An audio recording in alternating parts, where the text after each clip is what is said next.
YouTube? This is Austin Sweet here from This Week Let's Go to Austin and the Sweet One Gaming coming at you again with another video for you guys tonight. And tonight, welcome to episode 14 of Wrestling Talk. Just want to go and jump right into it. If you guys saw last week's episode, which I talked about some of my favorite Undertaker opponents, I forgot to mention one. I didn't mention his brother Kane. His brother Kane and the Undertaker really had some great matches. You can even go on the network and look them up. Really good matches. So that was last week. This week is the complete opposite. These are some of my least favorite Undertaker opponents. Trust me, Undertaker has some bad ones. I'm just going to go and jump right into it. There are, I think, 4 Undertaker opponents that I didn't like. And starting with the first, we're going to go from number 4 to number 1. Number 4, clocking in at number 4, this is kind of like a top 4, you should say, is Mr. McMahon. Mr. McMahon was not a good choice for The Undertaker. Back in the Attitude Era, they didn't really have a good match. They never faced each other one-on-one, and Taker never scored a win over the Boss. Survivor Series 2003, they had a great Buried Alive match. Thanks to Kane, Undertaker was buried alive, and he was written off. So yeah, Mr. McMahon, not a very good choice for The Undertaker to go one-on-one with, in my opinion, because he never scored a win over him. So that's Mr. McMahon. My next least favorite opponent from The Undertaker, I have to say it, Goldberg. Don't get me wrong, Goldberg is probably one of the best wrestlers to ever lace up a pair of boots, one of the best athletes ever to step foot in a wrestling ring, period. But when Goldberg and The Undertaker met each other at Crown Jewel, boy, was this a road to disaster. Definitely a horrible match. A lot of botches here and there, and Goldberg even said he had allegedly knocked himself out during the match. And it ended with a crappy choke slam. So, if they did this years ago, like back when they were in their prime, and built it up to like one of the WrestleManias, it would have been perfect. But no, definitely not. Now this goes into my next least favorite opponent, and I don't know if you guys remember this one or not. Heidenreich.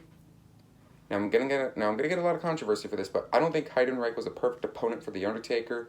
In my opinion, I mean, they had some decent matches, but the chemistry between the two, definitely not what I was hoping for.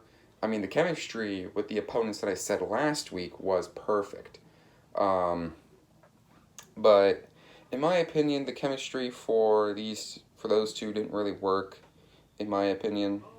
Taker won both matches. Heidenreich didn't win any, so it would have been nice to at least have had 50-50 booking and have Heidenreich win some matches, but I mean, it is what it is. So, and their rivalry was kind of poor, in my opinion.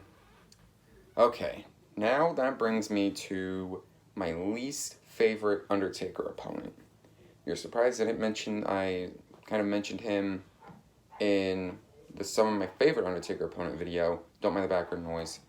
But I gotta say, my least favorite Undertaker opponent, bottom line, Roman Reigns. I have to go with Roman Reigns on this one. Taker even said in part 1 of his documentary, Undertaker The Last Ride, which I would highly recommend you guys go watch, he said that he was not impressed with his match with Roman Reigns. Taker was in horrible shape before WrestleMania 33, but Taker nearly dominated half the match. It just sucks that Roman beat him. But bottom line, Roman beat The Undertaker. The rivalry was kind of poor, just like I said with Heidenreich, definitely poor.